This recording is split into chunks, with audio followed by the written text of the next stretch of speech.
Janasena party అందరికీ కూడా వేదిక ఉన్న అందరికీ కూడా మనస్ఫూర్తిగా శుభాకాంక్షలు. ఈరోజు ఒక మంచి కార్యక్రమం ఉంది. ఇవాళ ఏదైనా ఒక కార్యక్రమం ఉంది అని చెప్పి ఒక దాత దగ్గరికి వెళ్తే ఆ దాతలు తిరస్కరించేటువంటి పరిస్థితి. ఇవాళ ఉన్నటువంటి ఆర్థిక పరిస్థితుల్లో జనాల దగ్గర డబ్బులు చాలా తక్కువ ఉన్నాయి. అటువంటి పరిస్థితుల్లో కూడా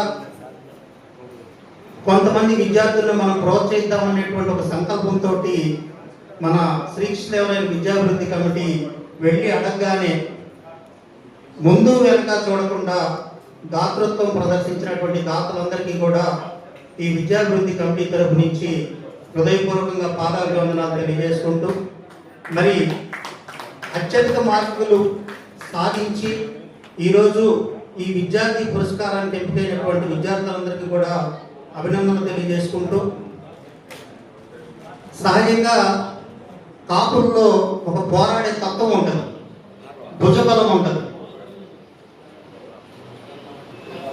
ఆ పోరాడే తత్వం అన్ని రంగాల్లో, విద్యారంగం కానీ రాజకీయ రంగం కానీ అన్ని రంగాల్లో కూడా ఈరోజు కాపులు ముందుకు దూసుకు వెళ్తా ఉన్నటువంటి పరిస్థితుల్లో మరి విద్యార్థులు మంచి చక్కటి భవిష్యత్తు కోసం ఇందాక పెద్దలు కొన్ని మంచి సూచనలు చేశారు.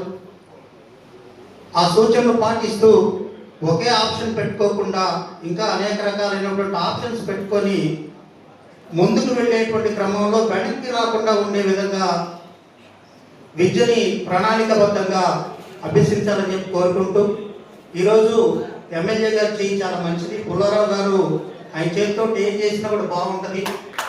ఆయన చేతితో ఈరోజు మీరందరూ కూడా పురస్కారం అందుకుంటా ఉన్నటువంటి నేపథ్యంలో మీ అందరికీ మంచి భవిష్యత్తు ఉండాలని చెప్పి కోరుకుంటూ, వచ్చే సంవత్సరం ఇంకా బాగా జరగాలని నిర్వాహకులందరికీ కూడా మనస్ఫూర్తిగా అభినందనలు తెలియజేస్తూ సెలవు తీసుకుంటా ఉన్నాం. Thank you.